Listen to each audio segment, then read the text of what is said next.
The ritual began with a thunderous roll of drums that echoed throughout the village. Women in colorful saris broke into an indigenous folk dance, moving their feet to its galloping rhythm.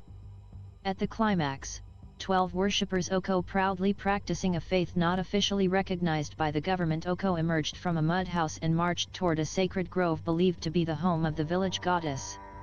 Led by village chieftain Geja Miranda, they carried religious totems, including an earthen pitcher and a sacrificial axe.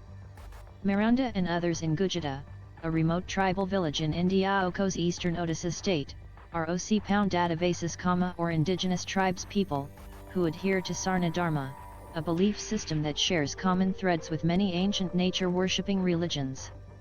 On that day inside the grove, worshippers displayed their reverence for the natural world, making circles around a sal plant and 3 sacred stones, one each for the malevolent spirits they believe need pleased. They knelt as Miranda smeared the stones with vermilion paste, bowed to the sacred plant and laid down fresh leaves covered in a cow dung paste. Our gods are everywhere. We see more in nature than others, said Miranda. But the government does not legally acknowledge their faith, Oko, a fact that is becoming a rallying point for change for some of the 5 million or so indigenous tribes people in India who follow Sarna Dharma. They say formal recognition would help preserve their culture and history in the wake of the slow erosion of indigenous tribes people. Oko's rights. Citizens are only allowed to align themselves with one of the 6 officially recognized religions: Oko Hinduism, Buddhism, Christianity, Islam, Jainism, and Sikhism. While they can select the others category, many nature worshippers have felt compelled by the religious affiliation system to associate with one of the named faiths. Tribal groups have held protests in support of giving Sarna Dharma official religion status ahead of the upcoming national census, which has citizens state their religious affiliation. The protests have gained momentum after the recent election of Draupadi Murmu, the first tribal woman to serve as India Oko's president, raising hopes of favorable change for the indigenous population. They number about 110 million, according to the census.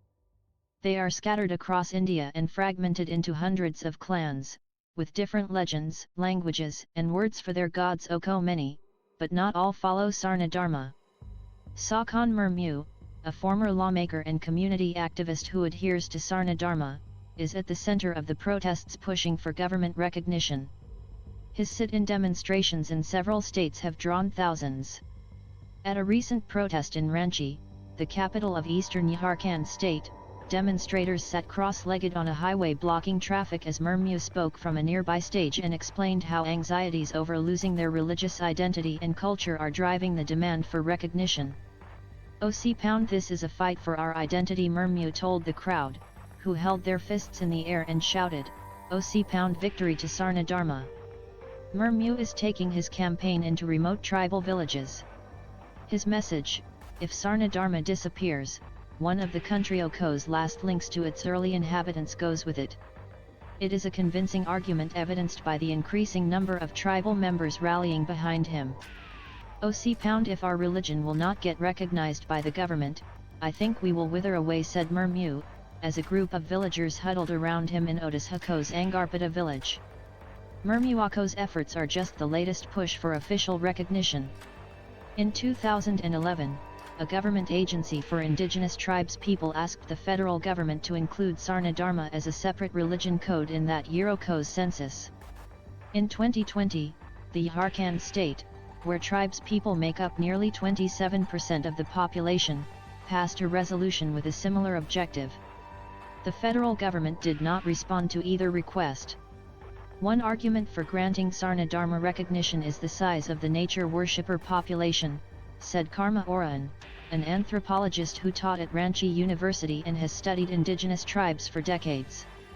The 2011 census shows more than half Oko, a number close to 4.9 million Oko of those who selected the others religion option identified as Sarna Dharma adherents.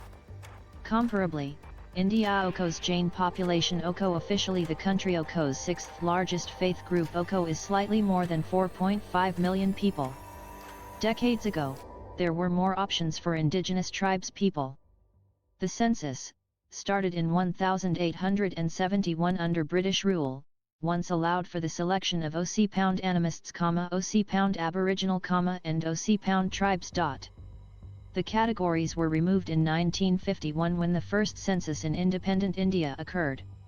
Some hope giving Sarna Dharma official status could stem their faith's existential threats, ranging from migration to religious conversions. OC-pound, we are going through an identity crisis, said Oraon. His concerns have heightened after Hindu nationalist groups, including Prime Minister Narendra Modi's ruling party, have sought to bring nature worshippers into the Hindu fold. These efforts stem from a long-held belief that India's indigenous tribes people are originally Hindus, but adherents of Sarna Dharma say their faith is different from monotheistic and polytheistic ones. Sarna Dharma has no temples and scriptures. Its adherents do not believe in heaven or hell and do not have images of gods and goddesses. Unlike Hinduism, there is no caste system nor rebirth belief. OC-pound tribes people might share some cultural ties with Hindus, but we have not assimilated into their religion, said Oraon. The gradual embrace of Hindu and Christian values by some indigenous tribal groups has exacerbated his concerns. In the late 19th century, many tribes people in Jharkhand, Odisha and other states renounced nature worship, some voluntarily and others coaxed by money, food, and free education, and converted to Christianity. Hindu and Muslim missionaries also chipped away at their numbers. Most Christian missionaries are met with resistance these days, but conversions can still happen. However, for Sukram Munda, a man in his late 80s, much is already gone. He is the great-grandson of Birsa Munda, a 19th-century charismatic indigenous leader who led his forest-bound community in revolt against British colonialists. Mundayako's legend grew after his death and statues of him appeared in almost every tribal village in the state. Soon, a man who worshipped nature was worshipped by his own people. But Mundayako's religion barely survived conversions in his ancestral Ulihata village in Jharkhand. Half of his descendants became Christians, Sukram said. Now, the first thing visitors see is a church, a large white building that stands out against the green of the surrounding forests. OC-pound, this used to be the village where we worshipped nature, said Sukram. OC-pound, now half of the people do not even remember the religion their ancestors followed. Okukoko Associated Press religion coverage receives support through the APACO's collaboration with The Conversation US, with funding from Lilly Endowment Inc. The AP is solely responsible for this content.